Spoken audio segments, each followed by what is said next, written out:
तो परमात्मा को भूल जाता है। लेकिन जब कोई दुख आपत्ति विपत्ति आती है तो अपने कर्मों का दोष न दे करके तो परमात्मा को ही दोष देता है कि भगवान ने हमारे साथ ऐसा किया। अच्छा किए, जो अपने से अच्छा हो गया वो हमने किया, कुछ काम बिगड़ गया तो भगवान ने किया, भगवान की इच्छा ऐसी ही थी तो ऐसा हो गया। दुख में सुमिरन सब करे, सुख में करे न कोई, जो सुख में सुमिरन करे वो दुख काहे कोई। यदि परमात्मा के सहारे हम लोग रहे, सब कुछ समर्पित करके परमात्मा जो अच्छा हो रहा है वो परमात्मा, और जो कुछ भी अच्छा हो रहा हमारे साथ में हो रहा है परमात्मा का ही, घर परिवार सब परमात्मा का है, जो कुछ भी दिए है परमात्मा का है, तो परमात्मा किसी के साथ में बुरा नहीं करता। और जो पूर्ण रूप से भगवान के सहारे हो जाता है तो भगवान का तो संकल्प है कि सुनि मुनि तो ही कहु सहजो भजहि मोहि तज सकल भरोसा, करहु सदा तिनकी रखवारे, जिन बाल कहीं राखि महतारे। तो परमात्मा का तो संकल्प है कि जो संपूर्ण संसार के भरोसा का परित्याग करके हमारे शरण में आ जाता है, मैं तो उसका उसी प्रकार से रक्षा करता हूँ, उसी प्रकार से उसका पालन पोषण करता हूँ जिस प्रकार से माँ अपने छोटे से बालक की रक्षा करती है। और ये संसार जिसके भरोसे हम लोग रहते हैं, ये घर परिवार मकान ये सब कुछ हमारा है, लेकिन मानव को ये नहीं पता कि ये संसार कब तक आपका है। स्वार्थ रत संसार के, स्वार्थ रत संसार के, यही पुरातन रीत, सुख में सब अपने बने, सुख में सब अपने बने, दुख में लगे नमीत। इस संसार इतना स्वार्थी है कि जब तक आपके पास में दुख, हर प्रकार से आप सुखी संपन्न हैं, आपके ऊपर कोई आपत्ति विपत्ति कष्ट नहीं है, तब तक तो सब अपने हैं। और जब आपके ऊपर कोई कष्ट पड़े और आपके ऊपर जब कोई विपत्ति आए, उस समय जो आपका साथ दे वही तो अपना है। लेकिन उस समय तो केवल परमात्मा ही साथ देता है, बाकी तो संसार वाले सब साथ छोड़ देते हैं। श्री सुखदेव जी महाराज कहते हैं कि राजन, एक गजेंद्र था और गजेंद्र इतना शक्तिशाली था कि उसके समान शक्तिमान उस समय कोई नहीं था। बहुत गंगा में चाहे है, कौन लड़का हो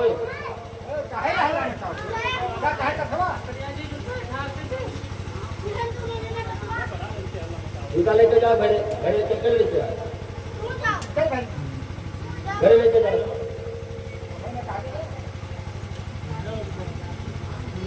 बोले भागवत भगवान की। गजेंद्र बड़ा सामर्थ्यवान था, सैकड़ों उसकी पत्नियां थी, हजारों की संख्या में उसके बच्चे थे। और वो जंगल में जब भी निकलता था तो जंगली अन्य जीव जंतुओं से सबसे यही कहता था कि जब तक मैं इस जंगल में हूँ, आपको किसी भी प्रकार से किसी से भी डरने की जरूरत नहीं है। जो भी किसी की आवश्यकता पड़े हमारा नाम ले लेना, हम तुम्हारी हर प्रकार से सहायता करेंगे। घर परिवार और अपने शक्ति सामर्थ्य का गजेंद्र को थोड़ा अभिमान होता, क्योंकि उसका बहुत बड़ा परिवार था, अपने में भी शक्ति और सामर्थ्यवान था। एक दिन गजेंद्र अपने परिवार अपने बच्चों के साथ सरोवर में गया जल पीने के लिए। और हाथियों का स्वभाव होता है, जब सरोवर में जाते हैं जल पीने के बाद में सूंड में जल भर करके एक दूसरे के ऊपर जल डाल करके जल क्रीड़ा करते हैं। गजेंद्र अपने परिवार के साथ में उसी सरोवर में जल क्रीड़ा करने लगा। उसमें एक ग्राह रहता था, ग्राह ने आकर के गजेंद्र के पैर को पकड़ लिया और पैर को पकड़ा और उसके रक्त को धीरे धीरे करके वो चूसने लगा। गजेंद्र तो यही समझ रहा है कि मैं इस जंगल का राजा हूँ, लोग हमारा इज्जत सम्मान करते हैं, लोग अपना हमको राजा मानते हैं। होगा कोई जलीय जीव हमारे चरण को छूने के लिए आया होगा, चला जाएगा। लेकिन जब कुछ देर व्यतीत हो गया और काफी रक्त का पान कर गया ग्राह, तो गजेंद्र को आभास हुआ कि हमारी शक्ति क्षीण क्यों हो रही है। तो वो जल से बाहर निकलना चाहा, गजेंद्र बाहर निकलना चाहता है, ग्राह अपनी तरफ खींचता है। गजेंद्र बाहर जब निकल न पाया तो अपने पत्नी और पुत्रों से कहा कि शायद हमारे पैर को कोई जलीय जीव पर नीचे खींच रहा है, हमारा सहयोग करो। हमें शक्ति सामर्थ्य नहीं रही कि मैं बाहर निकल सकूं। उसके पत्नी बच्चे सब सूंड में सूंड बधा करके गजेंद्र को निकालने का प्रयास किए। सुबह से शाम तक प्रयास करते रहे, लेकिन जब गजेंद्र को वापस उसके बच्चे उसकी पत्नियां निकाल न पाए तो गजेंद्र के बच्चे गजेंद्र को छोड़ करके जब जाने लगे तो गजेंद्र आंखों में आंसू भर करके और बच्चों की तरफ देखने लगा। ये पूरा जो जीवन में जिन बच्चों के लिए मैं अपना लगा दिया, जिन बच्चों के पालन पोषण करने में मैंने अपना पूरा समय पूरा जीवन लगा दिया, आज जब मैं जन्म और मृत्यु से जूझ रहा हूं तो वही बच्चे हमको छोड़ करके जा रहे हैं। अब इस कष्ट का निवारण कौन करेगा? बेचारा छटपटा रहा है, ग्राह अपनी तरफ खींच रहा है, गजेंद्र बाहर निकलने का प्रयास कर रहा है। दूसरे दिन पत्नियां जो उसकी थी वो भी प्रयास उनका भी जब निष्फल हुआ और गजेंद्र की जब पत्नियां भी गजेंद्र को छोड़ करके जाने लगी तो गजेंद्र अपने पत्नियों से कहता है, तुम तो हमारी अर्धांगिनी हो, तुम तो हमारी पत्नी हो और इस तरह से छोड़ करके जाना ये तो अधर्म है। लेकिन गजेंद्र की पत्नियां जब चली गई तब और घबराया गजेंद्र कि जिनको आज तक मैं अपना मानता रहा, जिनको मैं अपनी अर्धांगिनी मानता रहा, अपनी पत्नी मानता रहा, ये मानता रहा कि ये हमारी है, जिन बेटों का पालन पोषण मैं आज तक करता रहा, अपना जीवन जिन बेटों के लिए लगा दिया, जब जन्म मृत्यु से मैं जूझ रहा वो छोड़ करके चले गए। यहाँ तक हमारी जो पत्नी जिनको अर्धांगिनी कहते हैं, जिनको धर्म पत्नी कहते हैं, वो भी छोड़ करके चली गई। गजेंद्र बेचारा घबराया, पढ़ा लिखा तो है नहीं, जंगली जानवर है। मन में विचार करने लगा कि इस संसार को बनाने वाला तो कोई होगा। उस परमात्मा का स्मरण करने लगा कि इस संसार को बनाने वाला तो कोई जरूर होगा, जिसने हमको बनाया हो तो कोई ना कोई जरूर होगा। इस सूर्य चंद्रमा जिसके के द्वारा प्रकाश प्राप्त करते हैं तो परमात्मा कोई ना कोई तो जरूर होगा, जिसके प्रकाश से सब प्रकाशित है। जिनके शक्ति सामर्थ्य से मैं हमारा जीवन चल रहा है, कोई ना कोई तो जरूर होगा जो इस पूरे संसार को बनाया होगा। जो इस संसार को बनाया है उस परमात्मा को स्मरण करने लगा।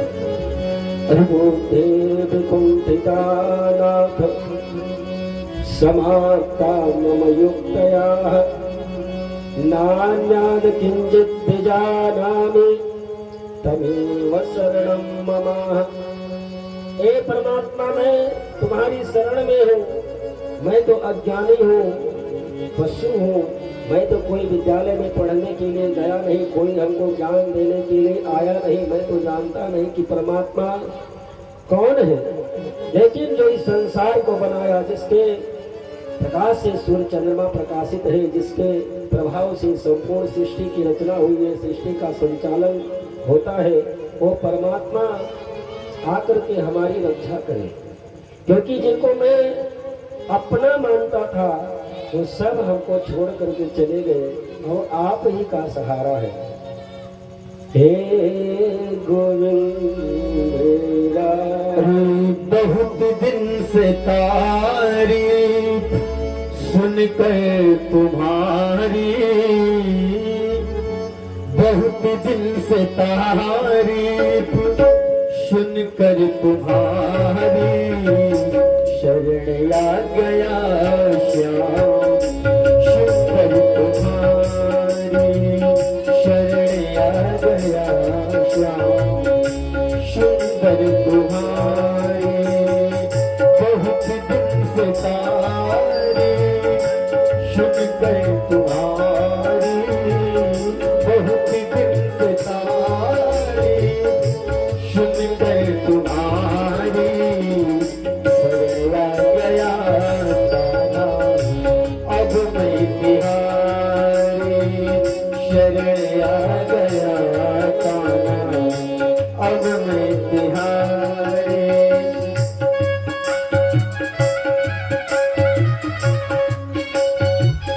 सब लोग प्रेम से भगवान की प्रार्थना करिए, हाथों की सेवा करते हुए।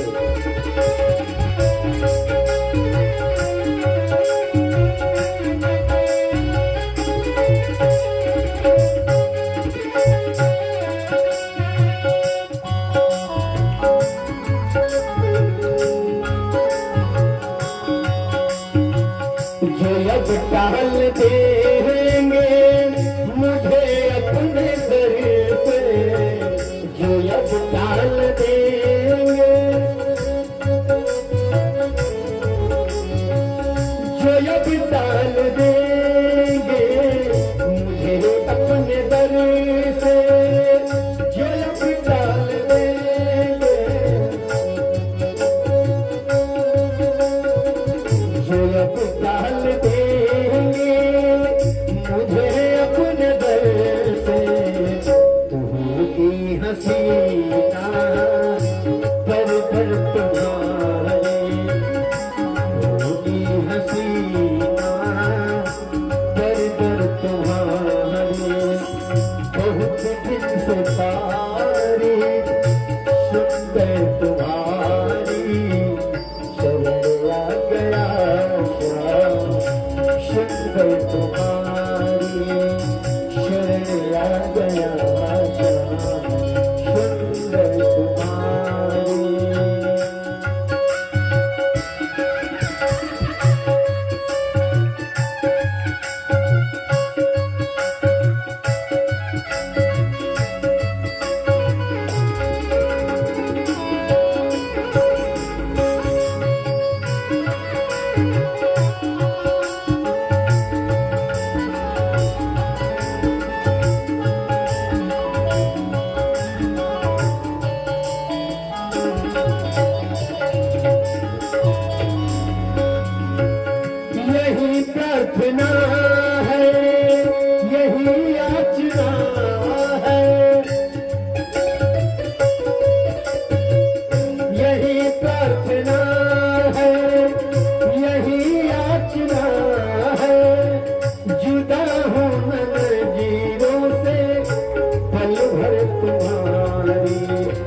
प्रार्थना है, यही याचना है, जुदा होना नजरों से पल भर तुम्हारी। ये दृग्बिंदु तुमको खबर दे रहे हैं, ये दृग्बिंदु तुमको खबर दे रहे हैं कि है याद दिल में बराबर तुम्हारी।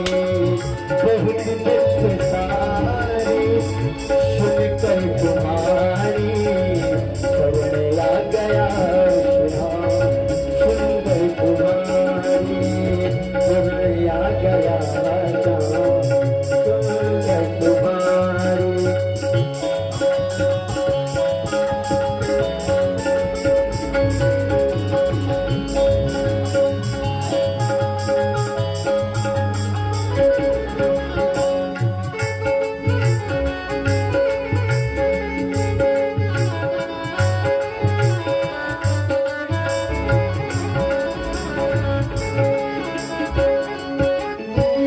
पर्दे में रहने की आदत पड़ी है,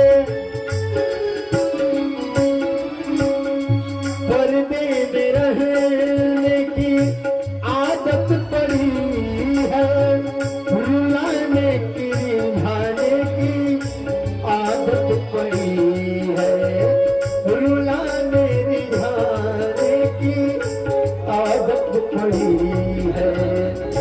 दिल लूटन लेने का बड़ा ही शौकीन नारी, दिल लूट लेने का बड़ा ही शौकीन नारी।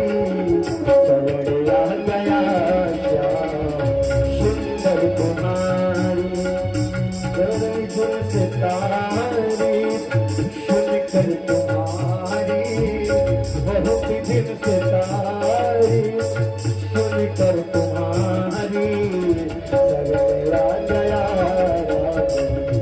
अब हम तुम्हारी शरण आ गया श्याम सुंदर तिहारी श्याम सुंदर तिहारी।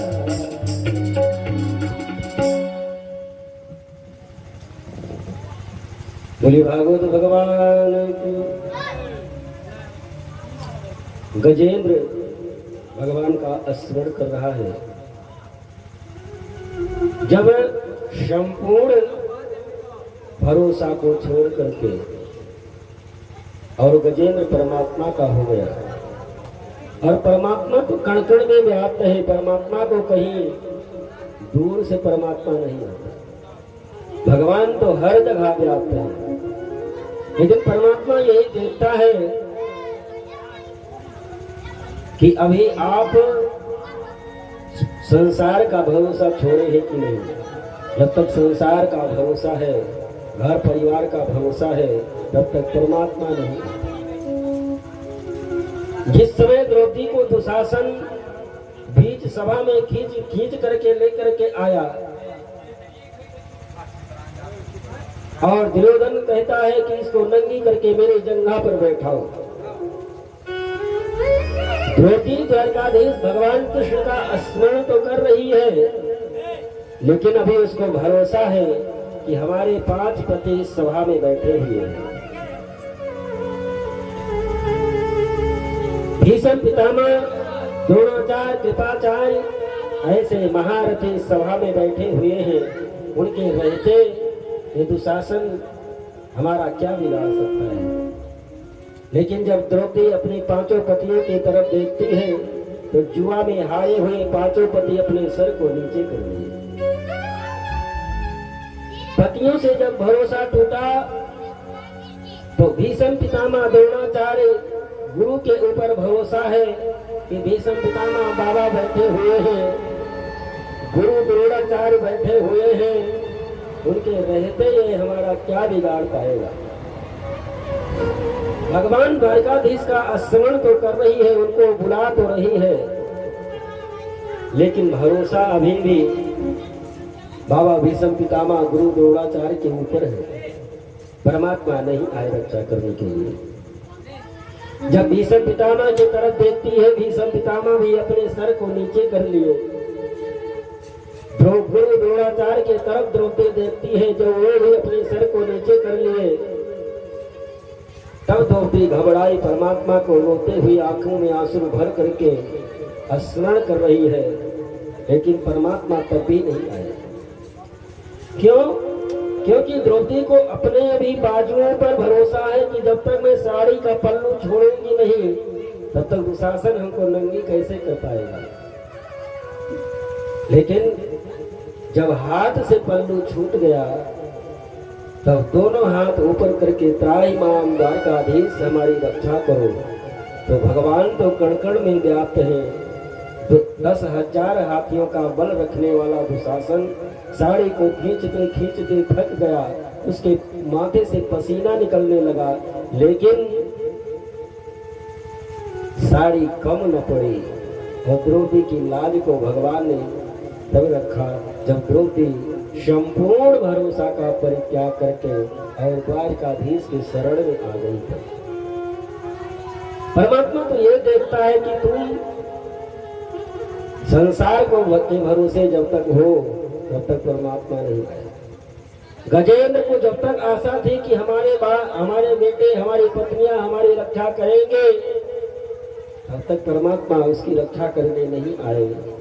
लेकिन जब बेटे पत्नी सब छोड़ करके चले गए, तो भगवान का जब स्मरण करता है गजेंद्र, तो परमात्मा तो कण कण में व्याप्त है। अपने गरुड़ पर सवार होकर के भगवान नारायण वहीं पर प्रकट हो गए। चक्र सुदर्शन के द्वारा ग्राह का उद्धार करते हैं भगवान, और गजेंद्र का भी उद्धार करते हैं। फिर सुखदेव जी महाराज कहते हैं कि राजन जो संपूर्ण भरोसा का परित्याग करके जो परमात्मा की शरण में चला जाता है, परमात्मा तो अपने भक्तों की रक्षा हर प्रकार से करते ही है। और ये संसार वाले आपके साथ कब तक है? जब तक आपके पास में धन संपत्ति वैभव रूप यौन ये सब आपके पास जब तक है, तभी तक आपके साथ है। एक बार की घटना बताएं। मैं गया था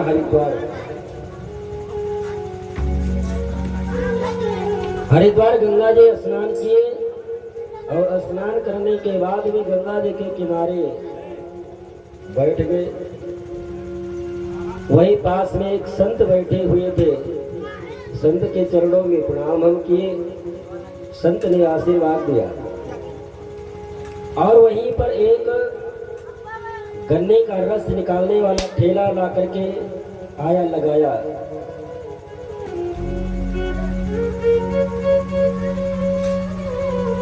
जब वो ठेला को लगाया तो गन्ना को बढ़िया खूब साफ धुला, और धुल करके बढ़िया से धुल करके उस गन्ने को बढ़िया से उस ठेले पर सजा करके रखा। और उसके बाद में धूप बत्ती जलाई, अगरबत्ती जलाई, उस मशीन की भी धूप की आरती की, और गन्ने का भी धूप आरती किया। कोई ग्राहक आया, गन्ने का रस निकाला, रस दिया और पैसा देकर के चला गया। जो महाराज जी बगल में बैठे हुए थे, वो महाराज जी हमसे कहने लगे, बेटा तुमने कुछ देखा क्या? महाराज, ये गन्ने वाला जब आया था तो कैसे पहले उस गन्ने को बढ़िया साफ किया, बढ़िया नहवाया धुलाया, और उस कपड़े से पोंछ करके बढ़िया सजा करके ठेले में लगाया, और इसके बाद में बढ़िया से धूप आरती की। लेकिन उसी गन्ने से जब वो रस निकाल लिया, तो उस गन्ने को फिर कूड़ेदान में डाल दिया। जब तक उसमें रस था, तब तक बहुत नहलाया धुलाया, साफ किया, पोंछा, धूप आरती की। लेकिन रस निकलने के बाद में कूड़े में डाल दिया। महाराज जी कहने लगे कि इसी प्रकार से संसार के लोग भी हैं कि जब तक आप में धन संपत्ति वैभव रूप रंग का रस है, तब तक संसार वाले सब आपके साथ हैं। और जब उनको ये पता चला कि अब इनके पास कुछ नहीं रहा, भीख मांगने की कगार पर आ गए, तो सब छोड़ करके चले जाते हैं। वो सब फिर कूड़ादान में ही डाल देंगे। जब तक आपके पास में धन संपत्ति वैभव है, सब बड़ा धूप आरती पूजा बड़ा व्यवहार करेंगे, बड़ा दिन भर में 10 बार फोन करके बातचीत करेंगे, पूछेंगे। लेकिन जब ये पता चल जाए कुछ भी न रहा, तो आप फोन करते रहेंगे, उठाएंगे ही नहीं। श्री सुखदेव जी महाराज कहते हैं कि राजन, ये संसार पहले भी था जब आपका जन्म नहीं हुआ था, और आपके ना रहने के बाद में भी ये संसार तो वैसे का वैसे ही रहेगा। और ये मानव का शरीर परमात्मा ने कृपा करके दी है, तो केवल ये भजन करने के लिए दिया है। खाने पीने मौज मस्ती घर परिवार बच्चों पैदा करने के लिए नहीं दिया है। तो पशु पक्षी भी करते हैं, पशु पक्षी भी बच्चे पैदा करते, उनका पालन पोषण करते, अपना पराया वो भी समझते हैं। जो वो करते हैं वही मैं भी करूं, तो हमने और उन पशु पक्षियों में फिर अंतर क्या रहा। परमात्मा ने कृपा करके मानव का शरीर तो इसीलिए दिया कि अपने जीवन का कल्याण कर सके, क्योंकि मानव शरीर के द्वारा संभव है भगवान का भजन करना, भगवान की कथा सुनना, तीर्थ यात्रा करना, धर्म व्रत करना। ये मानव शरीर के द्वारा ही हो सकता है। बाकी 84 लाख योनियों में जितने भी जीव हैं, वो आकर के बैठ करके कथा नहीं सुन सकते, वो भागवत की शरण में नहीं जा सकते, वो साधु संतों की सेवा नहीं कर सकते, उनको वो सौभाग्य नहीं प्राप्त है। ये सौभाग्य तो केवल मानव को ही प्राप्त है। आगे श्री सुखदेव जी महाराज वर्णन करते हैं कि राजन, जिस प्रहलाद की कथा मैं सुनाया था, उसी प्रहलाद जी के महाराज के वंश में प्रहलाद जी के पुत्र श्री विरोचन महाराज हुए, जो बड़े धर्मात्मा थे। और विरोचन के पुत्र हुए बलि। और बलि साधु संतों की इतनी सेवा करता था, ब्राह्मणों की इतनी सेवा करता था, और अपने गुरु की आज्ञा का पालन करता था।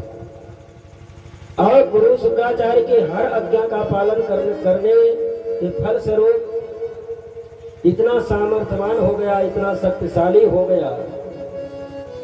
क्योंकि यदि गुरु सामर्थ्यवान है तो अपने शिष्य को ही वो सामर्थ्यवान बना देगा।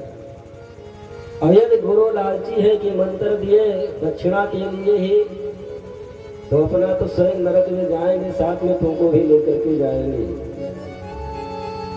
लेकिन गुरु जो इस मृत्यु लोक में जन्म लिया है, गुरु तो सबको करना ही पड़ेगा, करना भी चाहिए।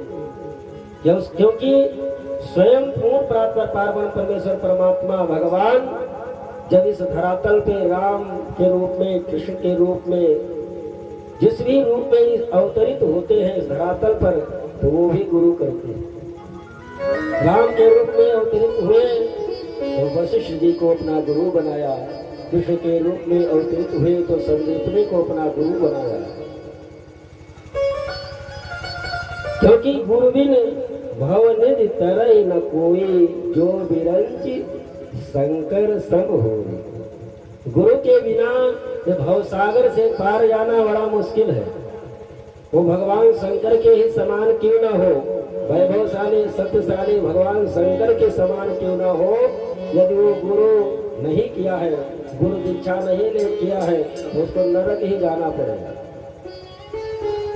और गुरु दीक्षा लेने की कोई उम्र नहीं होती। कहते हैं कि जब 60 साल के हो जाएंगे तो गुरु दीक्षा लेने कोई भरोसा है कि 60 साल आप जीवित ही रहेंगे? इस जीवन का क्या भरोसा। ध्रुव जी महाराज जब 4 वर्ष के थे तभी वो गुरु दीक्षा ले लेते थे नारद जी महाराज से, और 5 वर्ष की अवस्था में भगवान को प्राप्त कर लिए। 4.5 वर्ष की अवस्था में मंत्र दीक्षा लिए, और 5 वर्ष की अवस्था में ध्रुव जी महाराज भगवान को प्राप्त कर लिए थे। इसलिए जो भी इस धरातल पर आया है, गुरु दीक्षा तो जरूर लेना चाहिए, लेकिन गुरु भी सोच समझ करते हैं। आप बहुत लोग कहते हैं कि हमारे यहाँ कुल खानदान की परंपरा है, जो गुरु हमारे बाबा पिता वो सब गुरु घराना है, वही दीक्षा लेते थे वही लेंगे। अरे गुरु जी सामर्थ्यवान थे, आपके बाबा पर बाबा दीक्षा लिए ठीक है, लेकिन अब उनके बेटे पोते अगर सीताराम शुरू कर दिए हैं तो अपना तो जाएंगे, साथ में तुमको भी लपेट करके देंगे। गुरु को ये परंपरा नहीं है, भली केवल अपने गुरु की आज्ञा को मानते हुए हर कार्य करता है और गौ ब्राह्मण संतों की सेवा करता है। गुरु जैसे आज्ञा देते हैं, गुरु के आज्ञा अनुसार वो अपना जीवन यापन करता है, जिसके फल स्वरूप राजा बलि गुरु की सेवा और गुरु के कृपा के फलस्वरूप वो तीनों लोगों पर विजय प्राप्त कर लिया। तीनों लोगों का राजा बन बैठा, स्वर्ग पर भी आक्रमण करके स्वर्ग पर भी विजय प्राप्त कर ली। सभी देवता घबरा करके एक दिन भगवान विष्णु के शरण में आए, भगवान विष्णु से प्रार्थना करने लगे। एवं स्तुता सुरगणैर भगवान हरिश्वरः तेषामाय भूद्राज सहस्रार्को दयादते। हे दया सागर, हे कृपा सागर, हे करुणानिधि भगवान नारायण, आप हमारी रक्षा करें, क्योंकि राजा बलि हमारे स्वर्ग पर आक्रमण करके स्वर्ग पर भी अपना साम्राज्य स्थापित कर लिया है। हम लोगों का स्वर्ग छीन गया महाराज, अब हम कहाँ जाएं? गुफाओं में छुप करके कब तक जीवन यापन करेंगे? किस प्रकार से हम लोग अब रह पाएंगे? देवताओं की स्तुति पर भगवान नारायण ने कहा कि राजा बलि के ऊपर गुरु की कृपा है, राजा बलि के ऊपर गुरु की कृपा है। यदि तुम सीधे उस पर आक्रमण करने के लिए जाओगे तो निश्चित पराजित हो जाओगे। भगवान नारायण कहते हैं कि यदि मैं भी राजा बलि से लड़ने के लिए जाऊंगा तो मैं भी राजा बलि को पराजित नहीं कर पाऊंगा, क्योंकि उनके ऊपर इस समय गुरु की कृपा है। यदि गुरु सामर्थ्यवान है तो उसके शिष्य से भगवान नारायण भी घबराते हैं, लेकिन यदि गुरु ऐसे सीताराम है तो कोई मतलब नहीं, ना गुरु मंत्र का, ना गुरु दीक्षा का, ना गुरु का। भगवान नारायण ने कहा कि राजा बलि से यदि मैं युद्ध करने के लिए जाऊंगा तो राजा बलि से मैं भी पराजित हो जाऊंगा। तुम लोगों के लिए केवल एक उपाय बचा है, और वो ये है कि समुद्र में है अमृत और उसका मंथन करो, उसमें से अमृत निकलेगा और अमृत का पान कर लो, अमर हो जाओगे। फिर युद्ध करो, राजा बलि पराजित हो जाएगा, क्योंकि अमर हो जाओगे तो तुमको मार न पाएगा। लेकिन समुद्र का मंथन तुम अकेले कर नहीं सकते, उसके लिए तुम अपने भाई दैत्यों से तुमको संधि करनी पड़ेगी, क्योंकि देवता और दैत्य दोनों के पिता तो एक ही है। कश्यप के नंदन, कश्यप के पुत्र देवता भी है, कश्यप के पुत्र दैत्य भी है। माताएं दोनों की अलग अलग है, दिति अदिति माताएं दोनों की अलग अलग है, लेकिन पिता तो एक ही है। भगवान नारायण ने कहा कि अपने भाई दैत्य से तुमको जाकर के संधि करनी पड़ेगी, दोनों मिलकर के समुद्र का मंथन करो, उसमें से अमृत निकलेगा, अमृत का पान कर लेना। देवताओं ने कहा कि वो तो हमारे साम्राज्य को जीत चुके हैं, मैं उनसे संधि करने कैसे जाऊं? भगवान कहते हैं हरयोपि संधेया, हरयोपि संधेया सत्कार्यार्थ गौरवे अहिमूषकवद देवा यार्तस्य पदविं गते। भगवान नारायण ने कहा कि यदि अपना कार्य बनता हो यदि अपना कार्य बन रहा हो तो दुश्मन से भी जाकर के संधि कर लेना चाहिए। जैसे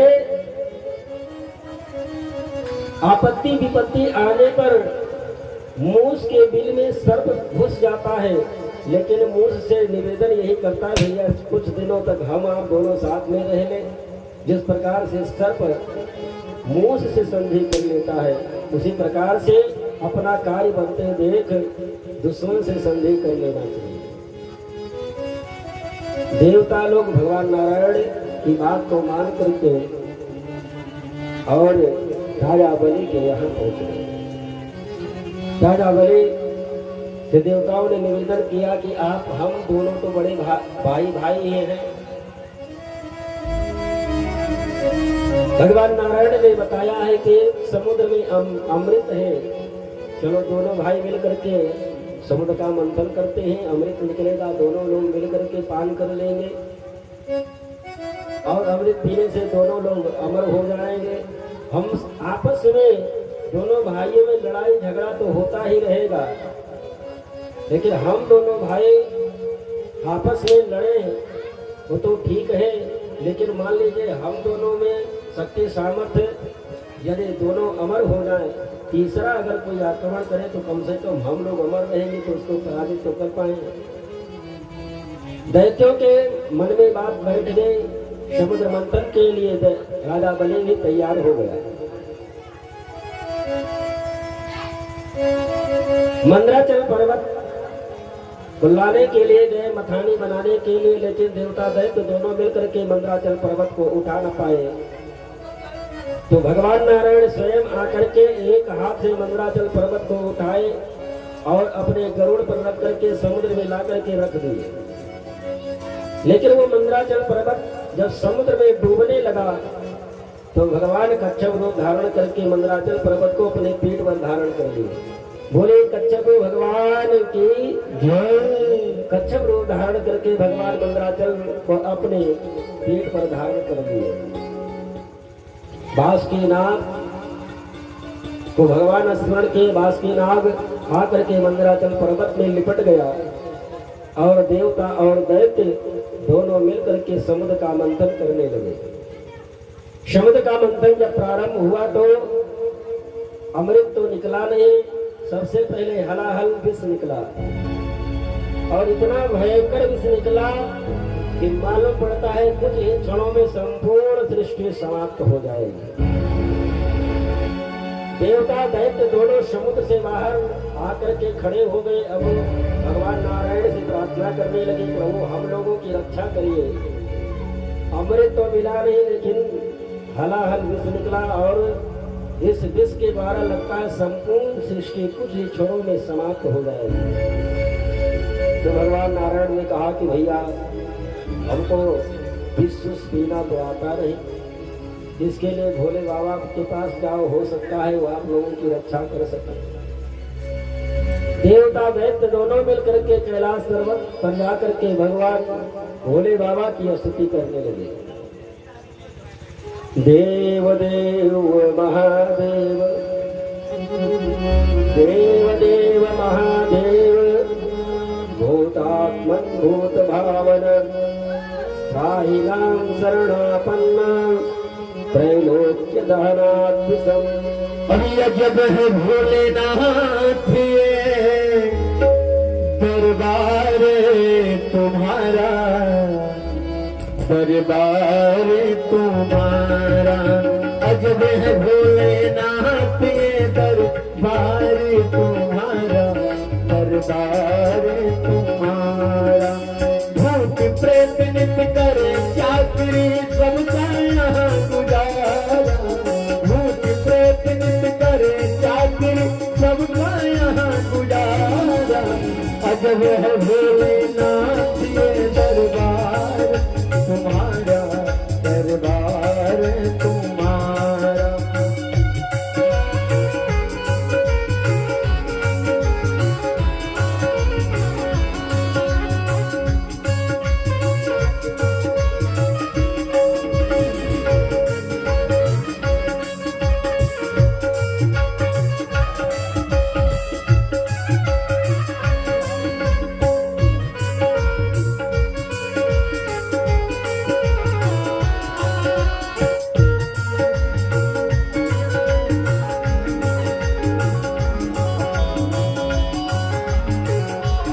क्यों भगवान भोलेनाथ का दरबार अजब है।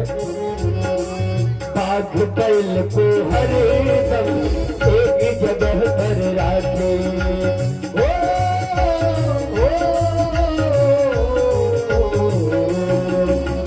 बाघ बैल को हरदम एक जगह पर राखे, कभी न एक दूजे को बुरी नजर से ताके, कहीं और नहीं देखा हमने ऐसा गजब नजारा, कहीं और नहीं देखा हमने ऐसा गजब नजारा, अजब है भोलेनाथ ये दरबार तुम्हारा, दरबार तुम्हारा, अजब है भोलेनाथ ये दरबार तुम्हारा, दरबार तुम्हारा।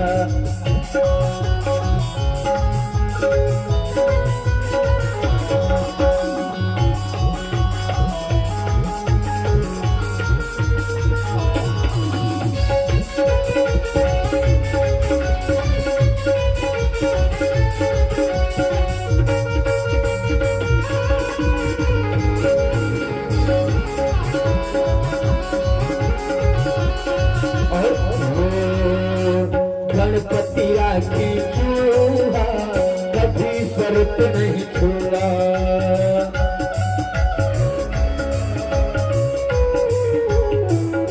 भगवान भोलेनाथ का ही एक ऐसा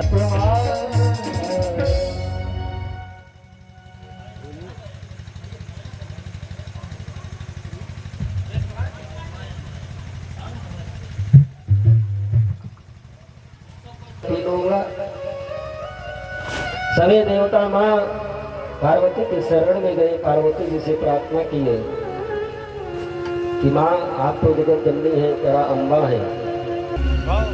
तो मैया पार्वती ने कहा कि बाबा आप तो करालम महाकाल कालम त्रिकालम गुणावार संसार पार, तो आप तो कालों में भी महाकाल है, आपका काल क्या बिगाड़ पाएगा, आप तो कालों के भी महाकाल हैं। भगवान शिव आए और एक ही बार में अमृत को अपने हाथ में लिए, तथा करतले कृत्य या विहला हलम विषम अवक्षयन महादेवा कृपया भूत भावना, एक ही बार में संपूर्ण विश्व को भगवान शिव पी गए। लेकिन पीते समय भगवान को, भोले बाबा को अपने इष्टदेव भगवान राम का स्मरण आया कि भगवान हमारे इष्टदेव तो हमारे हृदय में रहते हैं, यदि विष अंदर गया तो हमारे प्रभु को कष्ट होगा, इसलिए भगवान शिव उस विष को अपने कंठ में धारण कर लिए। भगवान शिव का जो स्वरूप है बड़ा सुंदर है, भगवान शिव के समान सुंदर तीनों लोकों में कोई नहीं है। कर्पूर गौरम करुणावतारम, भगवान शिव का स्वरूप जो है बड़ा सुंदर, बड़ा कपूर के समान सुंदर गोरा रंग है भगवान शिव का, और जब वो नीला नीला कर्पूर गौरम करुणावतारम संसार सारम भुजगेंद्रहार सदा वसंतम हृदयानंद भावं भवानी शतम नमामि। हर हर शंभो शंभो देव महादेव, हर हर शंभो शंभो देव महादेव, हर हर शंभो शंभो देव महादेव।